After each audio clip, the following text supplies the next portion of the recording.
사도신경 신앙고백하심으로 중고등부 예배를 하나님께 드리겠습니다. 전능하사 천지를 만드신 하나님 아버지를 내가 믿사오며 그 외 아들 우리 주 예수 그리스도를 믿사오니 이는 성령으로 잉태하사 동정녀 마리아에게 낳으시고 본디오 빌라도에게 고난을 받으사 십자가에 못 박혀 죽으시고 장사한 지 사흘 만에 죽은 자 가운데서 다시 살아나시며 하늘에 오르사 전능하신 하나님 우편에 앉아 계시다가 저리로서 산자와 죽은 자를 심판하려 오시리라. 성령을 믿사오며 거룩한 공예와 성도가 서로 교통하는 것과 죄를 사하여 주시는 것과 몸이 다시 사는 것과 영원히 사는 것을 믿사옵나이다. 아멘.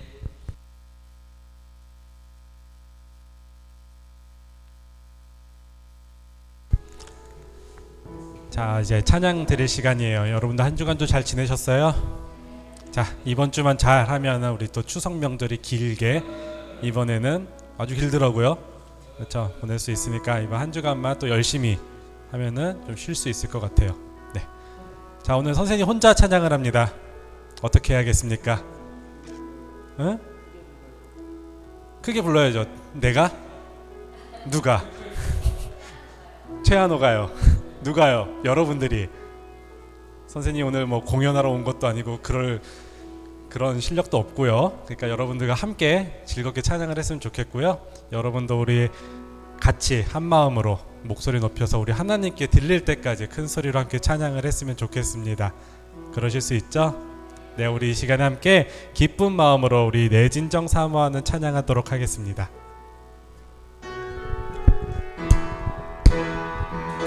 진정 사모하는 친구가 되시는 구주 예수님은 아름다워라. 산 밑에 백합하여 빛나는 새벽별 주는 영원할 길 아주 없도다. 내 맘이 아플 적에 큰 위로 되시며 나 외로울 때 좋은 친구라. 주는 저 산 밑에 백합 빛나는 새벽별 이 땅 위에 비길 것이 없도다.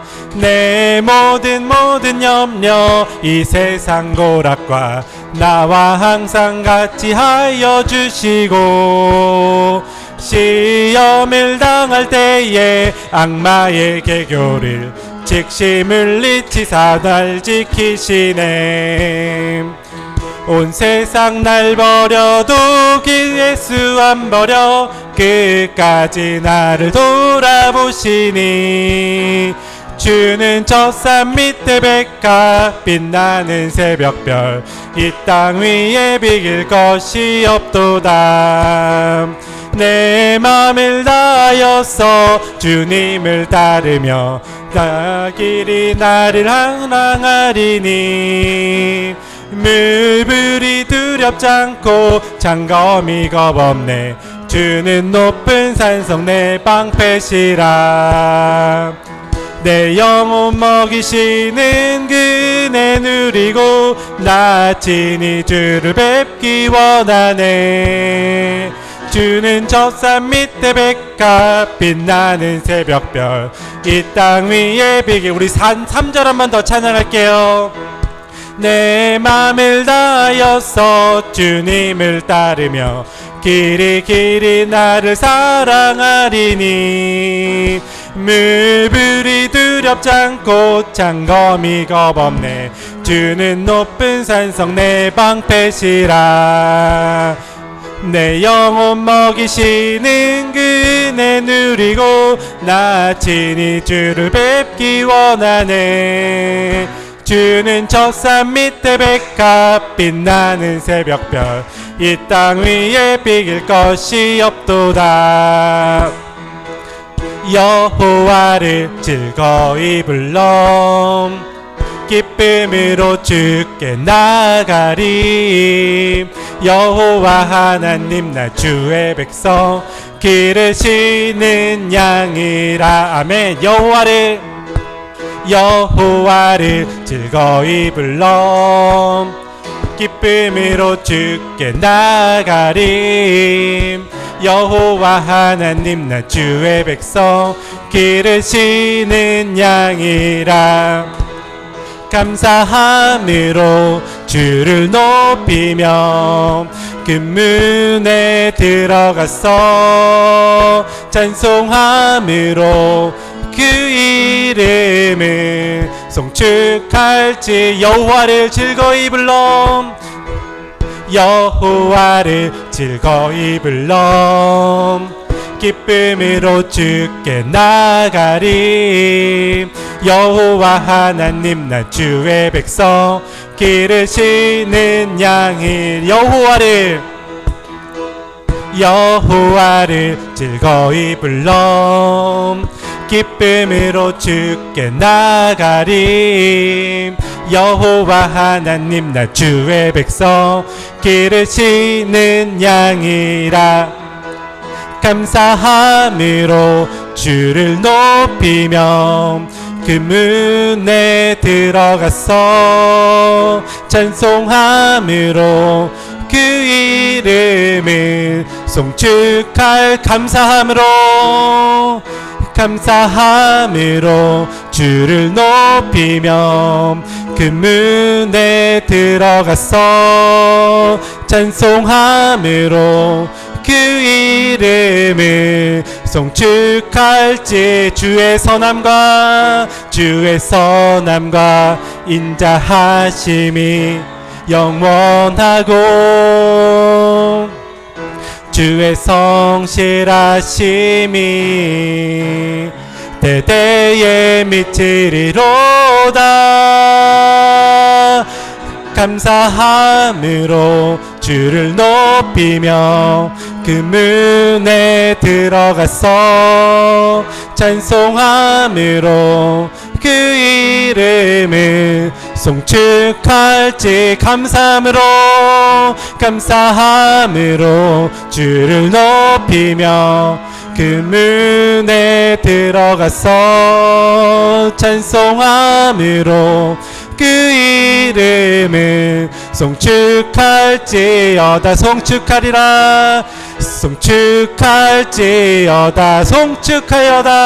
송축할지어다. 아멘. 할렐루야. 우리 시간에 이어서 말씀 앞에서 우리 수련회 때 했던 찬양을 더 이어갈 건데요. 오늘 예배가 정말 주님 앞에, 주님의 말씀 앞에 순종하는 여러분들이 되기를 소망합니다. 우리 그 마음을 갖고 함께 찬양하도록 할게요.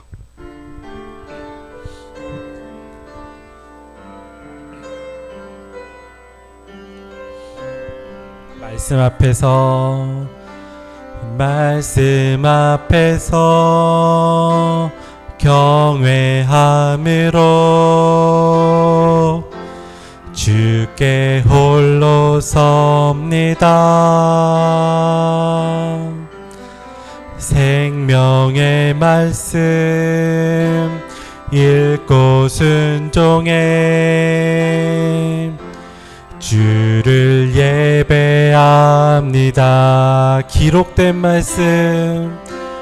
기록된 말씀 힘이 있어서 진리로 우릴 거룩해 하며 거룩한 말씀 세세 영원히 복음이 되어 말씀하시네. 하나님 말씀에 두려워하는 자, 그 말씀에 생명을 거는 자 한 사람 찾으시는 주님의 약속을 믿어 하나님 말씀에 운명을 거는 자 순종하며 주 따라가는 자 영원한 하나님 나라 이뤄갈 주의 교회여 일어나라 하나님 말씀에 두려워하는 자 그 말씀에 생명을 거는 자 한 사람 찾으시는 주님의 약속을 믿어 하나님 말씀에 운명을 거는 자 순종하며 주 따라가는 자 영원한 하나님 나라 이뤄갈 주의 교회여 일어나라 뜻하신 그곳에 나 있기 원합니다 이끄시는 대로 순종하며 살리니 연약한 내 영혼 동하여 일하소서 주님 나라와 그 뜻을 위하여 뜻하신 그곳에 나 있기 원합니다 이끄시는 대로 순종하며 살리니 연약한 내 영혼 동하여 일하소서 주님 나라와 그 뜻을 위하여 오 주님 나를 이끄소서 오 주님 나를 이끄소서 오 주님 나를 이끄소서 우리 시간 함께 짧게 기도했을 때 우리 이 기도 제목과 함께 기도했으면 좋겠습니다. 하나님 이제 말씀 듣는 시간입니다. 하나님 내가 말씀을 신뢰할 수 있게 하여 주시옵소서. 하나님 내가 그 말씀의 그 능력을 믿을 수 있게 하여 주시옵소서. 그래서 오늘 전도사님이 하시는 그 설교의 말씀을 듣고 내가 깨질 부분이 있으면은 과감히 깨질 수 있도록 하여 주시옵시고 내가 미처 알지 못했던 것이 있다면은 알게 하여 주시옵소서. 그리고 오늘 그 말씀대로 내가 한 주간 살아갈 수 있게 인도하여 주시옵소서라고 함께 기도하면서 나가도록 하겠습니다. 함께 기도하겠습니다. 하나님 아버지 감사합니다. 이 시간 말씀을 듣습니다. 나의 마음속에 말씀을 들을 수 있는 믿음을 아버지 허락하여 주시옵시고 그 말씀의 놀라운 그 능력을 아버지 깨달을 수 있도록 하여 주시옵시고 말씀으로 순종할 수 있도록 하여 주시옵시고 말씀 속에서 배움을 할 수 있도록 인도하여 주시옵소서. 주님 전도사님과 함께 하여 주시옵시고 아버지 인도하여 주시옵소서.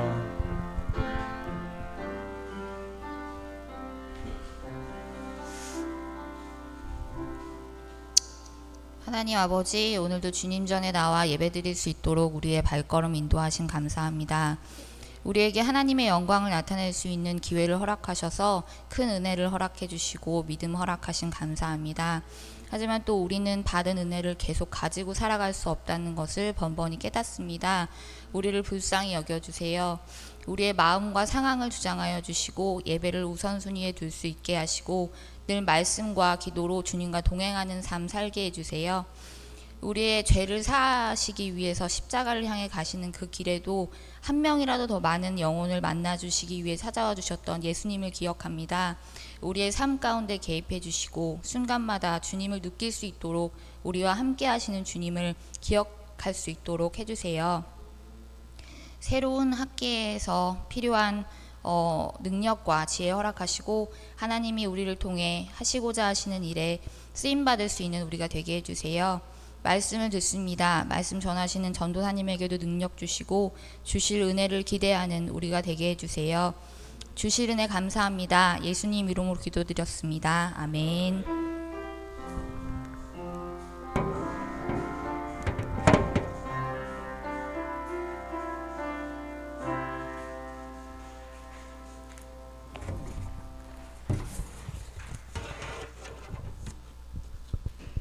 네, 하나님 말씀 보겠습니다. 하나님 말씀은 구약성경 열왕기상 12장 16절부터 21절까지의 말씀입니다.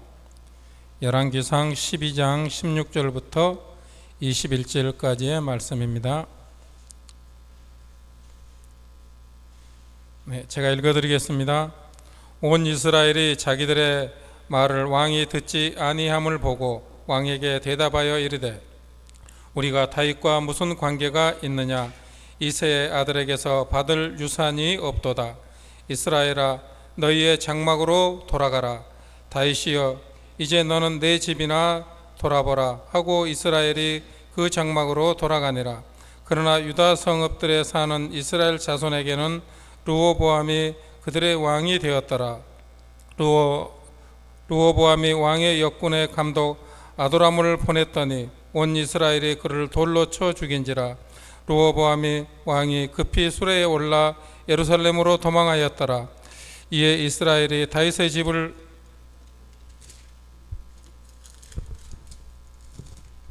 배반하여 오늘까지 이르렀더라. 온 이스라엘이 여로보암이 돌아왔다 함을 듣고 사람을 보내 그를 공회로 청하여 온 이스라엘의 왕으로 삼았으니 유다 지파 외에는 다윗의 집을 따르는 자가 없느니라.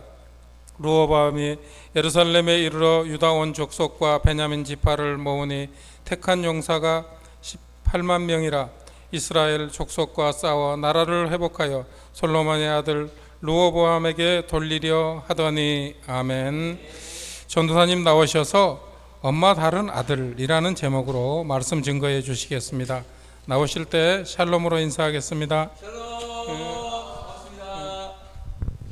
한 번 더 인사하겠습니다. 샬롬. 반갑습니다. 네. 자, 한 주 잘 지냈습니까? 네, 감사합니다. 또 함께 만나서 예배할 수 있어서 감사하고 또 함께 만날 수 있어서 너무나 기쁩니다. 자, 오늘 또 뒤에 윷놀이도 있고 해서 바로 말씀 우리 나누도록 하겠습니다. 쓸데없는 말 하지 않고 바로 우리 말씀 나누겠습니다. 먼저 양해를 구할 건 오늘 주보가 흑백이에요. 우리 교회에 칼라 프린터가 고장이 났어. 그래서 오늘만 흑백을 뽑았으니까 이해해 주시기를 바라겠습니다. 자, 우리 하나님 말씀 함께 나누겠습니다. 우리 장로님께서 긴 말씀을 읽어 주셨는데 우리 엄마 다른 아들. 자, 요즘 보니까 아내가 드라마를 보고 있는 드라마가 엄마 친구 아들을 엄청 재밌게 보고 있더라고요. 그래서 엄마 친구 아들이라는 머릿속에 생각을 갖고 이제 설교를 준비를 하다가 이 엄마 친구 아들은 아닌 것 같고 엄마 다른 아들은 맞는 것 같다. 그래서 살짝 이름을 바꿔서 엄마 다른 아들이라는 제목으로 오늘 말씀 전하려고 합니다. 특별히 오늘은 좀 재미있는 이스라엘의 역사. 역사 좋아하니? 별로 안 좋아요? 역사 별로 안 좋아하는구나. 근데 오늘 이 이스라엘 역사는 굉장히 재밌어요. 오늘 전사님이 꼭 역사 강사처럼 이렇게 설교를 할 것 같으니까 자, 우리 한번 우리나라 역사도 아닌데 왜 배워야 되나? 아니에요. 이 이스라엘 역사가 도움이 되는 게 분명히 있습니다. 자, 그래서 오늘 재밌는 좀 이스라엘 역사에 대해서 함께 이것저것 막 그림도 보면서 좀 배우는 시간 가지려고 합니다. 그래서 이 말씀을 들어보면 왜 오늘 엄마 다른 아들이라고 제목을 지었는가를 우리가 알 수가 있는데 한번 그 말씀 한번 집중해서 나눠보도록 하겠습니다. 자, 오늘 좀 짧지 않은 본문이긴 하지만 사실 딱 읽었을 때 한호야 무슨 내용인지 알겠니? 전혀 모르겠지. 그치? 맞아. 그게 맞아. 이게 왜냐면 그 앞뒤 전후 상황 이거를 다 읽어야 지금 이 상황이구나 라고 우리가 알 수가 있지. 오늘 본문 물론 짧지는 않지만 이 오늘 본문 읽은 거 가지고는 도대체 이게 뭔 상황인지 모를 거야. 그나마 좀 중요한 부분이라고 생각을 해서 읽은 거지만 정확히 이 내용을 아는 게 쉽지가 않습니다. 그래서 말씀을 다 읽으려면 너무 오래 걸리니까 전사님이 간략하게 좀 이렇게 설명을 하고 이어서 말씀 나누겠습니다. 자, 먼저 지도를 봐야 되니까 좀 옆으로 치우고, 자, 이스라엘이 나라가 반으로 쪼개졌습니다. 우리나라가 남한과 북한으로 이렇게 나눠진 것처럼 이스라엘도 남과 북으로 갈라졌어. 이거는 전사님이 설교하면서 몇 번 이야기를 했던 내용입니다. 이스라엘도 반으로 나뉘었습니다. 어떻게 나뉘었지? 한우야? 위에는 무슨 나라? 밑에는 무슨 나라? 알 것 같아. 지금 표정이 알 것 같은 표정이야. 그치. 뭔가 들어봤어. 그치? 그치. 잘 안 나오지, 입에서. 자, 이렇게 나눴습니다. 그렇죠. 이렇게. 자, 이스라엘은 위에는 북이스라엘. 이게 총 이스라엘인데 위에는 북이스라엘, 그리고 밑에는 이게 주다가 아니에요. 유다. 남유다. 그래서 북이스라엘과 남유다로 저렇게 나라가 반으로 갈려졌습니다. 자, 왜 갈렸냐? 이유가 오늘 이제 우리가 읽은 말씀 앞뒤에 이렇게 등장을 하는데, 이유가 뭐냐면 솔로몬 왕 알죠? 다윗 다음 왕이 솔로몬 왕입니다. 근데 솔로몬 왕이 죽은 후에 그의 아들인 여기 나오는 르호보암, 이름 르호보암이 이제 왕이 됐어요. 이스라엘 당시에는 아직 나눠진 게 아니야. 지금 나눠진 게 아니고 르호보암이 왕이 됐을 때는 하나의 이스라엘이었습니다. 자, 그렇게 해서 르호보암이 왕이 됐는데, 솔로몬이 왕이었을 때 이스라엘 북쪽 지역에 사는 사람들, 그러니까 지금의 북이스라엘 정도라고 보면 될 것 같아요. 나눠지기 전에 북쪽에 살던 이스라엘 사람들이 이 솔로몬 왕에게 불만이 되게 많았어. 어떤 불만이 많았느냐 한번 볼까? 열왕기상 12장 4절 말씀. 12장 4절 성경책을 봐도 되고 앞에 자막을 봐도 되고, 어떤 불만이 있었는지 한번 읽어보겠습니다. 시작. 왕의 아버지가 우리의 멍에를 무겁게 하였으나 왕은 이제 왕의 아버지가 우리에게 시킨 고역과 매운 무거운 멍에를 가볍게 하소서. 그리하시면 우리가 왕을 섬기겠나이다. 아멘. 자, 여기서 왕은 르호보암이고 왕의 아버지가 누구야? 솔로몬. 그렇죠. 그러니까 솔로몬이 자기들에게 어떻게 했대? 멍에를 무겁게 했대. 그러니까 엄청나게 힘들게 했다는 거야. 막 고역시키고 막 매운 무거운 멍에를 매게 했다는 거야. 그게 왜 그러냐면 솔로몬이 왕궁을 지었어. 솔로몬 성전도 짓고 자기 왕궁도 짓고, 이 두 개의 왕궁과 성전을 지을 때 백성들이 엄청나게 고통을 받았어요. 막 빨리빨리 해야 된다, 뭐 화려하게 지어야 된다 해가지고 백성들이 엄청나게 힘들게 일을 했단 말이야. 그러니까 그때 우리를 너무 힘들게 시켰어. 너무 힘들게 했으니까 이 백성들이 르호보암에게 뭐라 그러냐면, 너 왕 되고 싶지? 왕 됐지? 그러면 솔로몬이 니네 아버지가 시켰던 그 고역과 그 매운 무거운 멍에를 가볍게 해줘야 돼. 너 이제 왕이 됐으니까 우리 더 이상 힘들게 하면 안 돼. 그러니까 제발 당신은 너 아버지처럼 그렇게 하지 말아줘 라고 그렇게 백성들이 부탁을 하고 있는 거야. 자, 이때 르호보암이 어떻게 하냐면 그냥 본인이 혼자 결정을 해도 됐는데 신하들의 의견을 듣습니다. 자, 어떤 의견을 듣느냐? 자, 먼저 나이가 많은, 어떻게 보면 좀 이렇게 연륜이 있는 사람들 있지? 그 노인 장로들의 의견을 듣습니다. 그러니까 그 노인 장로들이 뭐라고 이야기하냐면, 이제 시간상 읽지는 않겠고 한마디로 요약하면 이거예요. 왕님, 저 백성들이 하는 이야기를 다 들어주십시오. 힘들게 그동안 고생했으니까 왕님은 좀 저들을 좀 편하게 해 주십시오. 이게 옳습니다. 이렇게 르호보암에게 이야기를 합니다. 자, 그리고 또 한 부류에게 의견을 물어요. 자, 누구에게 물으냐? 신하들 중에 MZ들이 있었어요. MZ들이 있었어요. 그래서 MZ들의 생각을 묻습니다. 그래서 12장 8절에 보면 이 왕이 어린 사람들과 의논했다라고 말씀하고 있거든. 그러니까 MZ들 맞지? 어린 사람들. 자, 그러면 이 MZ들이 뭐라고 의견을 내느냐? 야, 이 MZ들 진짜 무서워. 너희들 다 MZ지. 너희들 너무 무서워. 한번 볼까? 뭐라고 왕에게 의견을 내는지. 11절, 12장 11절. 야, 너무 무서워. 한번 읽어보겠습니다. 시작. 내 아버지께서 너희에게 무거운 멍에를 매게 하였으나 이제 나는 너희의 멍에를 더 무겁게 할지라. 내 아버지는 채찍으로 너희를 징계하였으나 나는 전갈 채찍으로 너희를 징계하리라 하소서. 아멘. 야, 이거 MZ들 너무한 거 아니야? 뭐라 그래? 아, 됐고 니네 아버지보다 더 무거운 멍에를 매게 해야 됩니다. 그리고 그냥 채찍이 아니라 무슨 채찍으로 때리래? 정갈 채찍으로 때리래. 이렇게 지금 왕에게 이야기하고 있는 거야. 아, MZ들 대단해. 너희들 대단해. 자, 이렇게 르호보암이 두 가지 의견을 듣습니다. 나이 많은 노인 장로들의 의견과 MZ들의 의견을 들었습니다. 자, 그럼 이때 르호보암이 누구의 의견을 따랐을까? 누구의 의견을 따랐을 것 같아, 예노야? MZ들. 그렇지, 맞아요. 아쉽게도 그 무서운 MZ들의 의견을 따릅니다. 그래서 막 사람들을 더 고통스럽게 하고 더 힘들게 하는 거야. 그러니까 그 북쪽에 있는 사람들의 불만을 얘기했잖아. 그 북쪽에 있는 사람들끼리 모입니다. 편을 먹어요. 저 르호보암 저거 안 될 놈이겠네. 저 몹쓸 저거 놈이네. 저 순 나쁜 놈이구나. 저거 아빠보다 더한 놈이야 저 놈. 그래서 어떻게 하느냐, 그 북쪽에 있는 사람들끼리 모여서 반역을 저지릅니다. 그래서 반역을 저지르는데 누구를 앞세운다? 자, 바로 전 그림 있나요? 네, 바로 전 그림. 네, 여로보암이라는 사람을 앞세워서 그 북쪽끼리 반역을 저지르게 되는 거예요. 자, 다음 지도 갈게요. 죄송해요. 다음 지도. 네, 이렇게 저렇게 해서 이제 두 나라가 나눠지는데 어떻게 나누느냐? 자, 지도를 보면 북쪽에 있는 10개 지파가 북이스라엘이 되고 왕을 여로보암, 같은 보암이지만 이름은 달라요.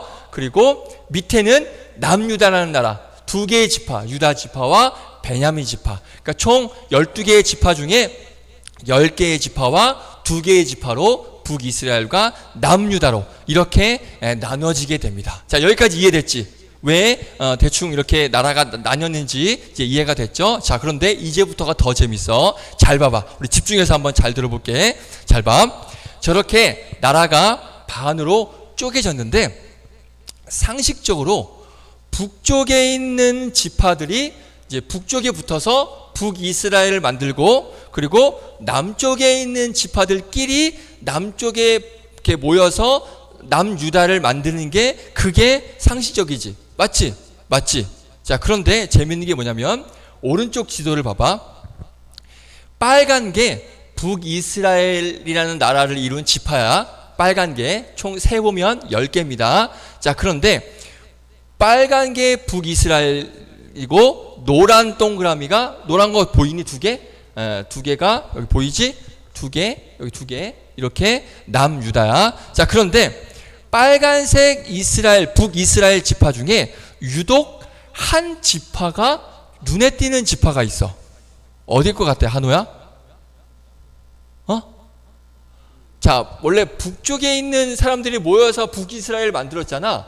그런데 그 10개의 지파 중에 유독 하나가 좀 이상한 애매한 데에 있어. 그치? 시므온. 맞아. 시므온의 위치가 조금 이상해. 위치를 봐봐. 남유다의 대표 지파가 어느 지파냐면 유다 지파야. 그런데 북이스라엘, 북쪽에 있어야 되는 그 이스라엘이라는 나라에 유다보다도 밑에 있는 남쪽에 있는 시므온이 지금 북이스라엘에 그 지금 가서 붙어 있는 거야. 그러니까 북쪽에 있는 게 아니라 제일 남쪽에 있고, 지리하고도 누구랑 제일 가까워? 유다하고도 제일 가까워. 그런데 이 시므온이 남쪽에 있으면서 유다하고 가까이 있는, 사실 가까운 것도 아닌 게 이 유다 안에 지금 시므온이 있는 거야. 이 유다, 이게 유다라는 나라, 유다 지파 아니거든. 유다 지파 안에 시므온이 있는데 이 시므온이 어디로 붙었어? 북이스라엘로 붙은 거야. 북쪽으로 붙은 거야. 그러니까 예를 들면 지금 우리 북한과 남한이 있는데 우리 남쪽에 있는 부산이 북한 땅이 된 거야. 이해되지? 말도 안 되는 그런 상황이 벌어지는 거예요. 그러니까 지금 시므온이 왜 남쪽에 있고 유다 안에 있는데 왜 북쪽으로 갔을까? 좀 우리가 이상하게 생각을 해볼 수 있어야 되는 거예요. 자, 그런데 더 재미있는 게 뭐냐면 이 이스라엘의 12지파의 시초가 누구냐면 야곱의 12명의 아들이야. 이거 알고 있었어? 야곱의 12명의 아들이 이스라엘의 12지파가 돼요. 그러니까 야곱의 12명의 아들이 이스라엘 12지파의 조상인 거야. 자, 12명의 아들 이름 그대로 이제 저렇게 이스라엘 지파가 된 거예요. 자, 그러면 그 12명의 아들 이름을 한번 볼게요. 다음. 자, 저렇게. 너무 좀 고리타분한가? 너무 어렵나? 어렵지 않죠? 네, 지금 최대한 쉽게 설명하고 있습니다. 자, 잘 봐봐. 아빠가 야곱이고 엄마가 4명이 있어요. 레아, 실바, 비라, 라헬. 실제 엄마는 레아하고 라헬이고 이 2명은 누구냐면 화살이 이렇게 돼 있죠. 화살표가 라헬의 몸종이 비라고 레아의 몸종이 실바야. 그런데 당시에는 몸종이 아들을 낳으면 누구의 아들이야?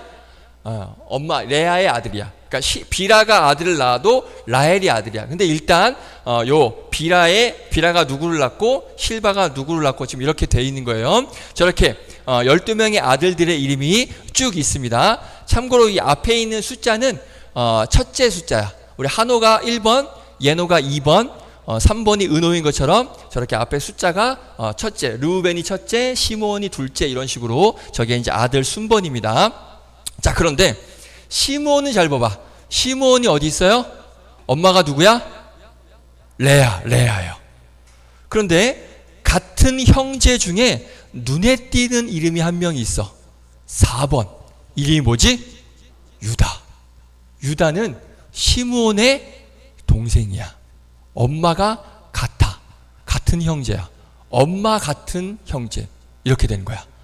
그런데 저 유다는 북이스라엘이야, 남유다야? 유다는 북이스라엘이야, 남유다야? 남유다지.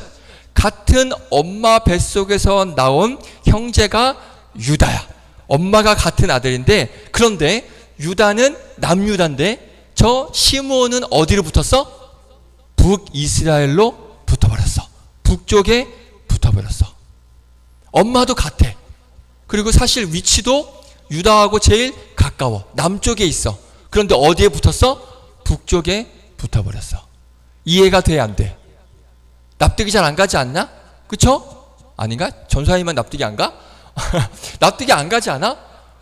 굳이 북이스라엘로 갈 이유가 없어. 유다는 내 동생이야.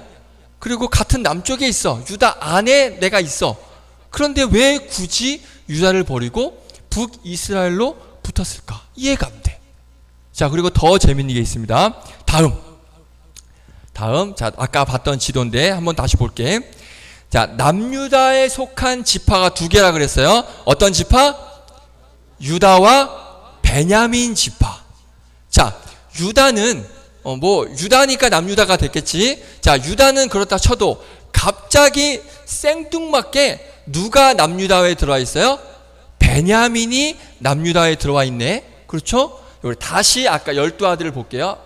다음으로 보여주시면 맨 오른쪽에 베냐민이 있습니다. 맞죠? 엄마 이름이 누구야? 라헬이야.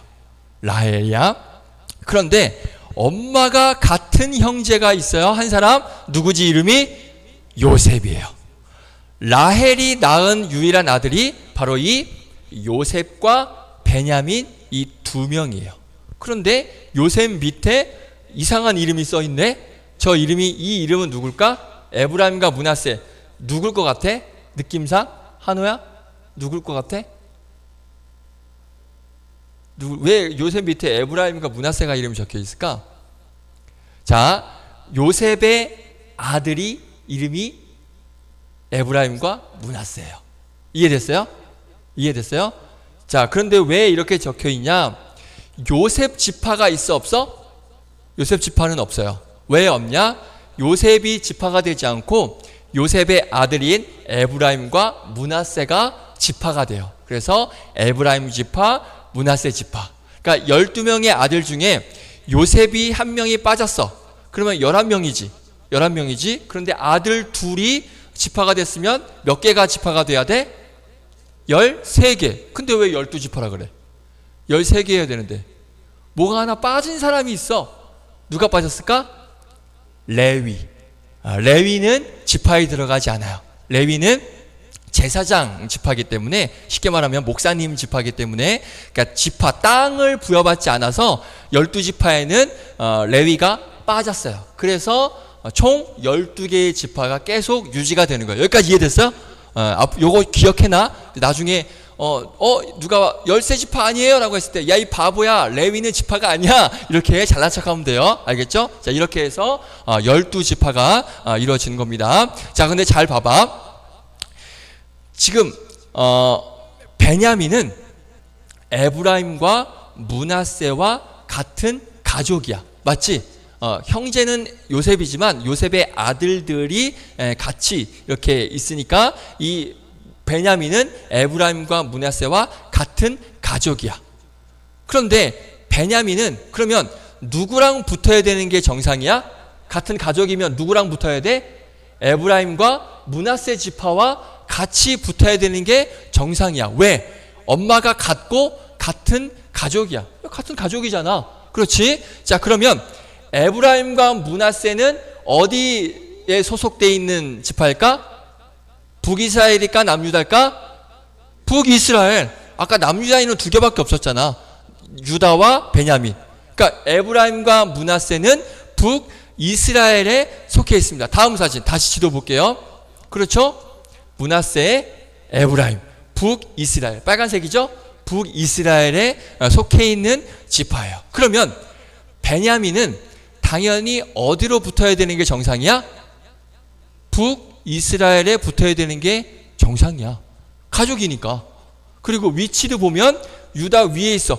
북쪽하고 가까이 있어. 이렇게 보면 북쪽하고 가까이 있어. 그러니까 베냐민은 북이스라엘에 붙어야 되는 게, 그게 어떻게 보면 상식적이야. 당연해. 자, 그리고 또 하나. 다윗을 10년 동안 괴롭힌 사람이 있어. 이거 지난주에 예노가 맞췄어. 누가 괴롭혔지? 사울. 그렇지. 이스라엘 첫 번째 왕 사울이 다윗을 괴롭혔어. 사울 왕이 어디 지파 출신일까? 느낌상 유다 지파? 다윗이 유다 지파야. 사울은 베냐민 지파 출신입니다. 베냐민 지파. 자, 다윗이 어디 지파라고? 유다 지파. 그러니까 사울이 베냐민 지파, 다윗이 유다 지파였어. 그러면 사울이 다윗을 10년 동안 괴롭혔잖아. 그러면 유다 두 지파가 사이가 좋았을까 안 좋았을까? 사이가 좋을 리가 없지. 그렇잖아. 베냐민 지파였던 사울이 유다 지파 다윗을 엄청나게 괴롭혔어요. 이 두 지파 사이는 좋을 리가 없어. 그런데 이 베냐민이 놀라운 결단을 합니다. 엄마와 같은 가족이었던 아까 그 에브라임 므낫세 그 요셉 지파를 따라가지 않아. 그러니까 에브라임 므낫세를 따라가지 않아. 누구를 따라갔어? 자기와는 별 상관도 없는, 사이도 별 좋지 않은 엄마가 다른 유다 지파에 붙은 거야.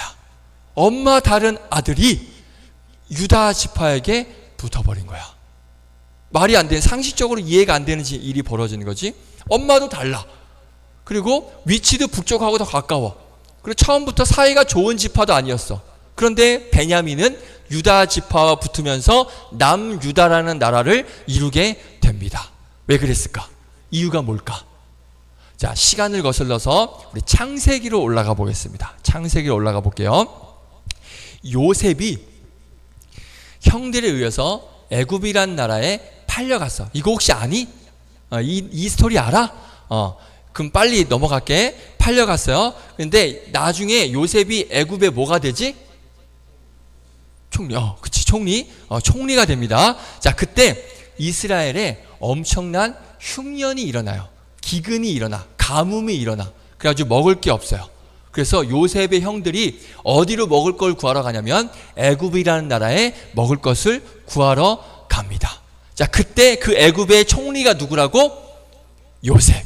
그러니까 요셉이 거기에 총리가 되어 있는데 그 사실을 모르고 이 요셉의 형들이 먹을 것을 구하려고 이제 가서 이 총리 요셉에게 먹을 것을 부탁을 해. 이때는 동생이 요셉인 걸 몰라. 총리가 요셉인지 모르고 지금 간 거야. 자, 그런데 요셉은 그 형들을 알아봅니다. 그래서 뭐라고 얘기하냐? 딱 보니까 형들은 왔는데 요셉의 동생이 아까 누구였지? 베냐민. 베냐민이 그 현장에 있었어, 없었어? 없었어. 베냐민은 누구랑 있었냐면 아빠하고 있었어, 이스라엘에. 그러니까 요셉이 딱 보니까 내 동생은 어디 간 거야? 내 동생 혹시 죽였나? 내 동생 어디 갔지? 형들에게 뭐라고 하냐면 너네 먹을 거 갖고 싶지? 그러면 누구를 데려와라? 베냐민을 데려와라. 베냐민 데려오지 않으면 너희들 아무것도 얻을 수 없다라고 그렇게 요셉이 이야기합니다. 그러니까 형들이 아버지 야곱에게 달려가서 아버지 우리 저 베냐민을 데려가지 않으면 우리 다 죽습니다. 먹을 것 아무것도 얻을 수 없습니다. 이러니까 아버지 야곱이 뭐라 그러냐면 안 돼. 내 막내 아들 베냐민은 안 된다. 아니 된다. 먼 데로 간다. 막 이렇게 얘기합니다. 그러니까 바로 이때 유다가 뭐라고 말하냐면 심쿵하는 말을 합니다. 어떤 말을 하는지 한번 볼까? 창세기 43장 8절 9절. 자, 유다가 뭐라고 이야기하는지 한번 보겠습니다. 자, 길지만 같이 한번 읽어볼게요. 시작. 유다가 그의 아버지 이스라엘에게 이르되 저 아이를 나와 함께 보내시면 베냐민이에요. 우리가 시작. 우리가 곧 가리니 그러면 우리와 아버지와 우리 어린 아이들이 다 살고 죽지 아니하리다. 그러니까 베냐민을 데리고 가야 우리가 살 수 있습니다. 그러면서 뭐라고 하느냐? 9절 시작. 내가 그를 위하여 담보가 되어리니. 그가 누구야? 베냐민. 베냐민을 위해서 내가 담보가 되어리니. 아버지께서 시작. 아버지께서 내 손에서 그를 찾으소서. 내가 만일 그를 아버지께 데려다가 아버지 앞에 두지 아니하면 내가 영원히 죄를 지리이다. 아멘. 유다가 뭐라 그래? 내가 베냐민을 어떻게 하겠습니까? 어떻게 하겠습니까? 지키겠습니다. 내가 베냐민의 담보가 되겠습니다. 내 목숨을 바쳐서 저 베냐민을 지키겠습니다. 이렇게 유다가 베냐민을 감싸요. 그러니까 베냐민을 위해서 유다가 희생을 하기로 작정을 한 거예요. 완전 감동적인 지금 상황이 일어난 거예요. 자, 그 이후로 또 어떤 일이 일어나느냐? 다음 사진. 다윗과 요나단, 이 두 사람의 우정을 우리가 알 수 있어요. 엄청나게 둘이 찐친이지, 찐 우정이었죠. 자, 다윗은 유다 지파였습니다. 느낌상 사울은 어느 지파였을 것 같아? 요나단은 베냐민 지파. 왜? 아빠 사울이 베냐민 지파. 사울의 아들이 요나단이죠. 자, 유다 지파인 다윗과 베냐민 지파인 요나단이 언약을 맺어요. 아름다운 우정을 쌓아갑니다. 그래서 나중에 요나단이 죽고 나서 이 다윗이 요나단의 아들인 무비보셋을 챙겨줘요. 그리고 나중에 다윗을 저주한 사람이 있는데 시므이라는 사람이 다윗을 엄청나게 저주합니다. 이게 다 어느 지파 사람이냐면 다 베냐민 지파 사람이야.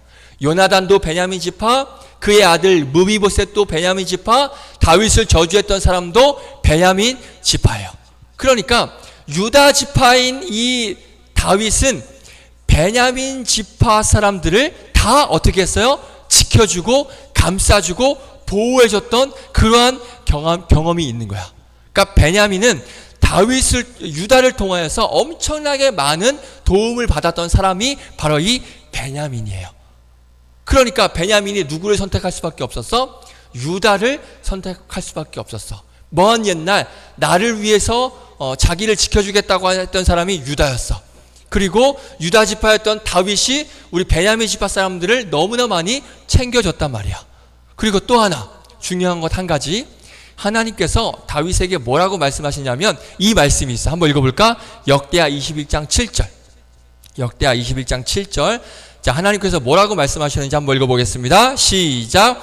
여호와께서 다윗의 집을 멸하기를 즐겨하지 아니하셨음은 이전에 다윗과 더불어 언약을 세우시고 또 다윗과 그의 자손에게 항상 등불을 주겠다라고 말씀하셨음이더라. 아멘. 또 하나 사무엘하 7장 16절.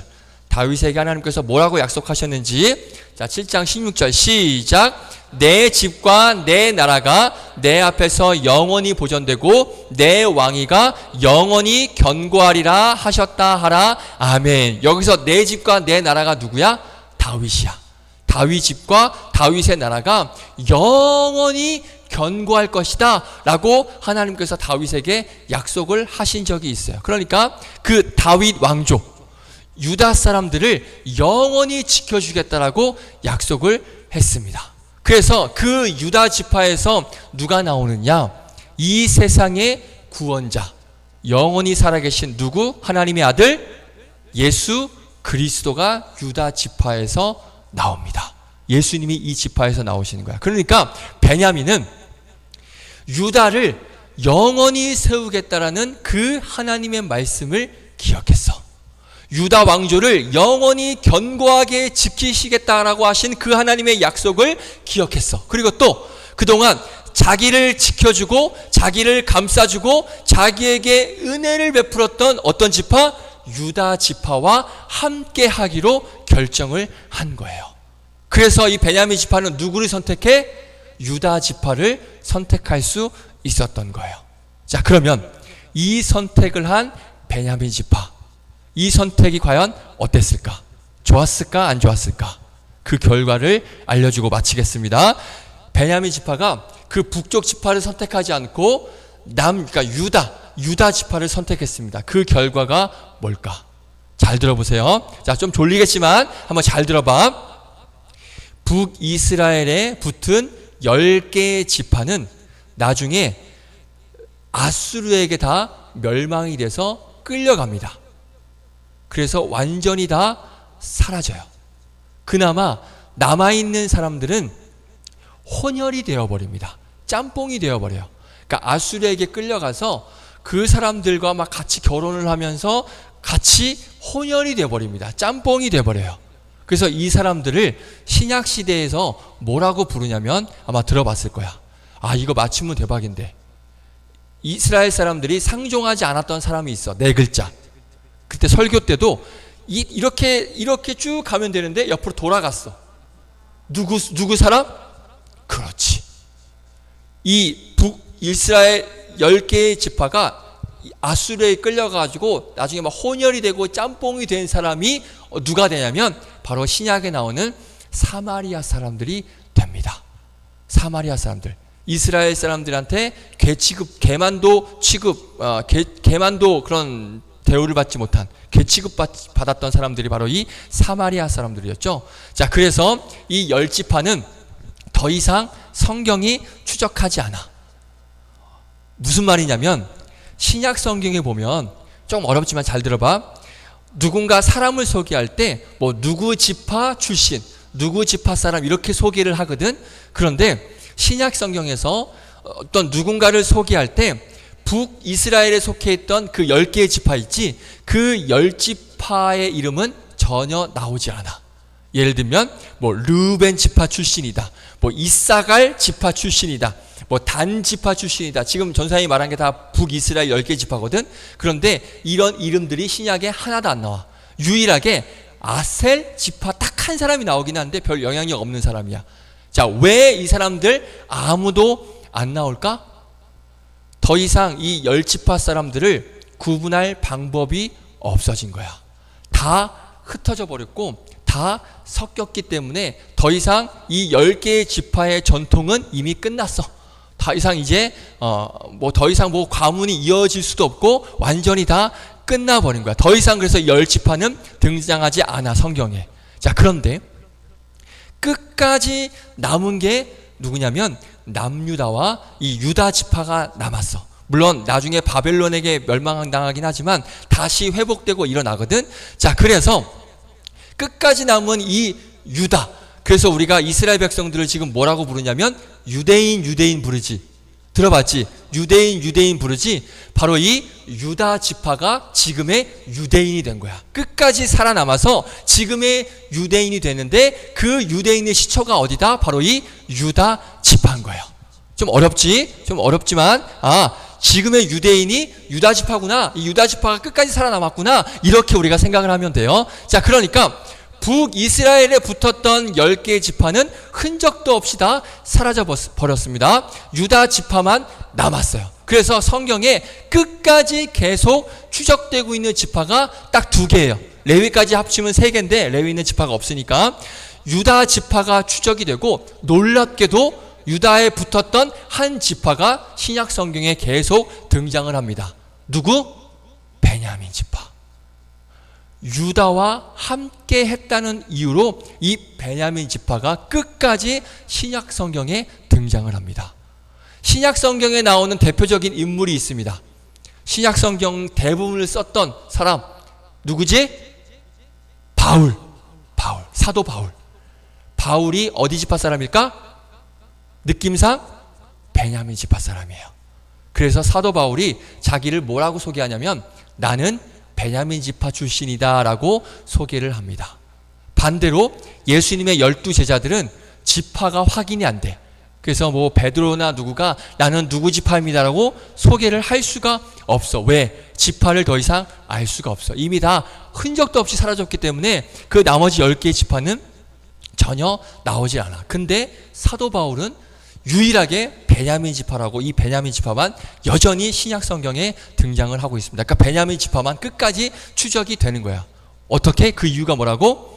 유다를 선택한 그 선택으로 이 베냐민이 끝까지 추적이 되고 기억에 남는다는 사실을 우리가 알 수가 있습니다. 자, 지겨운 이제 역사 시간 끝났습니다. 마지막 결론으로 하고 마치겠습니다. 자, 이 말씀을 통하여서, 이 지겨운 역사 시간을 통하여서 우리에게 주는 교훈은 뭐냐면, 우리가 살면서 결국 우리의 선택의 기준, 우리가 무슨 기준으로 선택을 해야 되느냐, 절대 인간적인 그런 선택 기준을 가지고 선택을 해서는 안 돼요.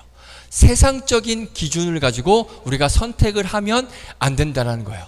예를 들면 인간적으로 봤을 땐, 자, 우리 아까 살펴봤죠? 인간적으로 봤을 땐 자기 형제가 속한 북이스라엘로 가는 게 맞아.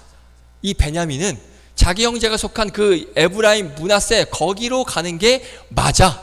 그리고 상식적으로 봤을 때도 위치에 가까운 북이스라엘로 가는 게 맞아. 하지만 베냐민은 뭘 생각을 했냐, 뭘 기억을 했냐, 위치랑 뭐 가족 그런 인간적인 거 생각하지 않고 뭘 기억했냐면 하나님의 말씀을 기억을 했어요. 하나님의 말씀을 기억하고 영적으로 그동안 유다가 나에게 베풀어졌던 그런 은혜들을 생각했을 때는 어디로 가는 게 당연한 거야? 남유다로 가는 게 맞았다는 것이. 그러니까 베냐민 지파는 인간적인 거, 상식적인 거 생각하지 않고 북이스라엘로 가지 않고 남유다를 선택하고 남유다와 함께 유다와 함께 남유다라는 나라를 이룰 수 있었다는 것입니다. 그러니까 우리가 뭔가를 선택을 해야 될 때 바로 이 기준이 있어야 돼요. 어떤 기준? 말씀을 기억하고 말씀대로 행하고 영적으로 판단하고 결정하는 그 기준이 우리에게 있어야 돼요. 예를 들면 늘 이야기하지만 우리가 드리는 이 예배가 그렇죠. 인간적으로 보고 상식적으로 보면 주일에 교회 나오는 건 이해가 안 돼. 상식적으로 맞지가 않아. 이 시간에 잠을 더 자고 뭐 친구랑 더 놀고 뭐 공부를 하는 게 더 낫지, 이 시간에 교회 나오는 게 인간적으로 생각하고 상식적으로 생각했을 땐 말이 안 돼. 하지만 하나님의 말씀과 하나님께서 기뻐하시는 건 뭐냐?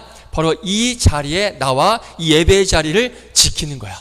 하나님께서 기뻐하시는 사람은 바로 이 자리에 나와서 예배를 지키는 사람을 하나님께서는 기뻐하시는 거야. 그러니까 우리 믿는 사람들은 뭘 선택하느냐? 하나님께서 무엇을 기뻐하시는가? 하나님께서 무엇을 원하시는가? 그 기준을 가지고 우리는 선택할 수 있어야 되는 거예요. 하나님께서 기뻐하시는 건 바로 이 예배의 자리입니다.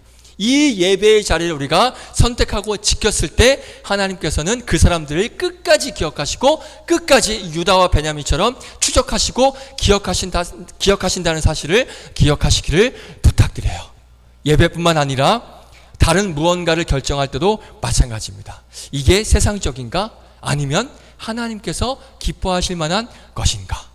우리가 이 기준을 가지고 모든 것을 선택했을 때, 하나님께서 무엇을 기뻐하신가를 선택을 했을 때 하나님께서 그것을 기뻐하시고 그런 자들에게 하나님께서 끝까지 함께 하시고 그 사람들을 놓지 않고 영원히 하나님과 함께 할 수 있는 은혜를 우리가 누릴 수 있는 것입니다. 할렐루야. 그렇게 하나님께서 기뻐하시고 기억하실 만한 그러한 모습으로 우리가 선택을 하고 세상적이고 상식적인 인간적인 그런 선택이 아니라 하나님께서 기뻐하실 만한 선택으로 나아가는, 그래서 하나님께서 기억하실 만한 멋진 중고등부가 되는 여러분들 되시기를 주님의 이름으로 축복드리겠습니다. 우리 내 삶의 고백 힘차게 외치고 마치겠습니다. 시작. 하나님께서 기뻐하시고 기억하시는 선택을 하자. 아멘. 다시 한번 시작. 하나님께서 기뻐하시고 기억하시는 선택을 하자. 아멘. 기도하겠습니다.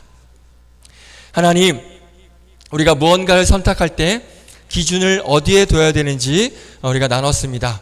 인간적으로 생각하고 상식적으로 생각했을 땐 이 베냐민 지파는 북이스라엘로 가는 게 맞습니다. 하지만 선택은 남유다였습니다. 하나님께서 이 유다 왕조를 영원히 지키겠다는 그 하나님 말씀을 기억했고 그동안 유다가 나를 베풀어주고 나를 사랑해주고 감싸줬던 그 은혜를 잊지 않았습니다. 그렇기 때문에 세상적인 기준, 상식적인 기준 내려놓고 하나님의 말씀을 기억하고 또 은혜를 베풀었던 그 은혜를 갖고자 유다를 선택했습니다. 그 결과 이 베냐민은 영원히 유다 왕조와 함께 기억에 남는 그런 지파가 되었습니다. 마찬가지입니다. 우리도 세상 가운데 살아갈 때 무언가를 선택할 때 세상적인 기준, 상식적인 기준, 인간적인 기준으로 선택하는 것이 아니라 하나님께서 기뻐하실 만한 그러한 모습을 가지고 결정할 수 있는, 하나님께서 말씀하시는 그 기준을 가지고 선택할 수 있는, 그래야 해서 하나님께서 기뻐하시는 모습으로 하루하루 살아가는 복된 우리 중고등부 친구 될 수 있도록 인도하여 주시옵소서. 이 모든 말씀 우리 구주 예수 그리스도의 이름으로 기도드립니다. 아멘. 우리 함께 준비하신 예물 찬송가 50장 부르시면서 예물 드리겠습니다. 내게 있는 모든 것을 아낌없이 드리네. 사랑하고 의지하며 주만 따라 살리라. 주께 드리네. 주께 드리네. 사랑하는 구주 앞에 모두 드리네. 아멘. 우리 잠깐 광고 볼까요? 주보 보겠습니다. 자, 오늘 예배 후에 우리 윷놀이 한 판 하고 가려고 합니다. 즐거운 시간 됐으면 좋겠습니다.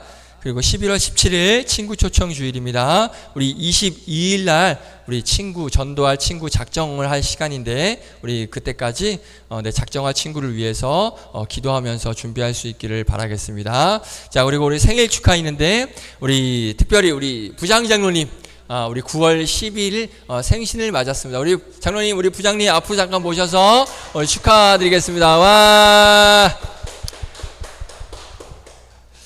자, 음력이시고요. 9월 10일이 이번 주 생신이십니다. 우리 장로님께 한번 두 손을 쭉 펴서 우리 축복 찬양 한번 드리겠습니다. 당신은 하나님의, 시작. 당신은 하나님의 언약 안에 있는 축복의 통로. 당신을 통하여서 열방이 주께 돌아오게 되리. 다시 한번 우리 축하합니다. 부장님 축하합니다. 우리 부장님 한번 기도 제목 혹시 하나 있으면 좀 들어볼까요? 이건 제가 늘 기도하는 내용입니다. 근데 우리 학생들 우리 믿음의 길에서 결코 떠나는 일 없도록 일생 길이요 진리요 생명 되신 주님을 끝까지 붙들고 믿음에서 늘 승리하기를 위해서 내가 늘 기도합니다. 그리고 우리 배우는 학생들이니까 우리 학생들 지혜, 명철, 또 놀라운 창의력, 암기력 달라고 내가 늘 기도합니다. 그리고 여러분들 또 각자 받은 달란트가 있는데 그 달란트대로 세계적인 인물들이 되어서 또 이렇게 주님 나라 확장과 주님의 선한 일에 쓰임 받고 이 사회에서 참된 그리스도인으로 또 선한 영향력을 끼치는 우리 중고등부 학생들이 되기를 위해서 제가 늘 매일마다 기도합니다. 예. 그리고 저 건강을 위해서 기도해 주십시오. 저도 나이가 있으니까. 예. 네, 감사합니다. 네, 자 우리 잠시만, 잠시만요. 우리 잠시만요. 네, 우리 부장 장로님 항상 묵묵히 우리 중고등부를 위해서 그 딱 중심을 잡아주고 계세요. 이렇게 물론 딱 티가 나는 자리에 계시지 않지만 우리 항상 중고등부를 위해서 묵묵히 자리 지켜주시는 우리 부장님께 너무나 감사드리고, 특별히 우리 부장님이 이번 주에 미국 가십니다. 미국을 가시는데 2주 동안, 그래서 우리 자리 잠깐 비우시는데 그 모든 일정 잘 다녀올 수 있게 해달라고 기도해 주시면 감사하겠습니다. 우리 제가 우리 장로님 위해서 한번 기도하고 그리고 마치도록 하겠습니다. 하나님 감사합니다. 우리 9월 10일 우리 장로님 생신을 맞아서 저희가 같이 축복하는 그런 시간을 가졌습니다. 우리 항상 우리 아이들의 믿음과 또 아이들의 삶을 늘 항상 고민하시고 또 이 중고등부 우리 친구들을 위하여서 늘 눈물로 기도하시는 그 장로님, 그 마음 가운데 하나님께서 귀한 은혜 주시고 또 복의 복을 더하여 주셔서 늘 항상 하나님 말씀 앞에 바로 서며 또 귀한 또 부장님으로서 또 장로님으로서 그 역할 믿음으로 잘 감당하시는 그런 부장 장로님 될 수 있도록 인도하여 주시옵소서. 그렇게 우리 부장님의 기도대로 또 바람대로 우리 중고등부가 더 믿음으로 바로 서게 하여 주시고 또 학교에서도 더 모범된 그런 학생으로 성장할 수 있는 그런 중고등부가 될 수 있도록 인도하여 주시옵소서. 또 건강을 위해서 또 기도 제목을 내어놓으셨습니다. 우리 장로님 늘 항상 건강하실 수 있도록 지켜주시고 또 일하시는 가운데 다치지 않거나 몸 상하지 않도록 건강 가운데 안전 가운데 지켜주시고 그 가정 또한 지켜주시고, 특별히 또 이번 주에 미국으로 가시는데 2주 동안 모든 일정 잘 마치고 건강한 모습으로 다시 돌아오실 수 있도록 함께하여 주시옵소서. 우리 중고등부에 우리 부장님을 보내주신 하나님 너무나 감사합니다. 이 모든 말씀 우리 구주 예수 그리스도의 이름으로 기도드립니다. 아멘. 다시 한번 부장님 생신 축하드립니다. 감사합니다. 네. 자, 드려진 예물 위에 기도하고 주기도문으로 마치겠습니다. 하나님 감사합니다. 오늘도 함께 나와 믿음의 예배를 올려드릴 수 있도록 인도하여 주심에 감사를 드립니다. 오늘도 이 귀한 예배 하나님 앞에 올려드리오니 기쁘게 받아주시고 또 특별히 예배 가운데 또 감사한 마음을 모아 정성껏 예물 또한 같이 올려드립니다. 이 예물 기쁘게 받아주시옵시고 하나님 나라 확장을 위해 귀하게 사용되어지는 예물 될 수 있도록 인도하여 주시옵소서. 우리 중고등부 친구들 한 주간도 주 안에서 승리하며 살아갈 수 있도록 하나님께서 눈동자같이 지키시고 보호하여 주실 줄로 믿고 감사드리며 모든 말씀 예수님의 이름으로 기도드립니다. 아멘. 주기도문으로 마칩니다. 하늘에 계신 우리 아버지여, 이름이 거룩히 여김을 받으시오며 나라의 마옵시며 뜻이 하늘에서 이루어진 것 같이 땅에서도 이루어지이다. 오늘날 우리에게 일용할 양식을 주옵시고 우리가 우리에게 죄 지은 자를 사하여 준 것 같이 우리 죄를 사하여 주옵시고 우리를 시험에 들게 하지 마옵시고 다만 악에서 구하옵소서. 대개 나라와 권세와 영광이 아버지께 영원히 있사옵나이다. 아멘. 우리 하나님께 감사의 박수 올려드립니다. 아멘. 자, 우리 한번 윷놀이 같이 한번 하고 그리고 돌아가도록 하겠습니다.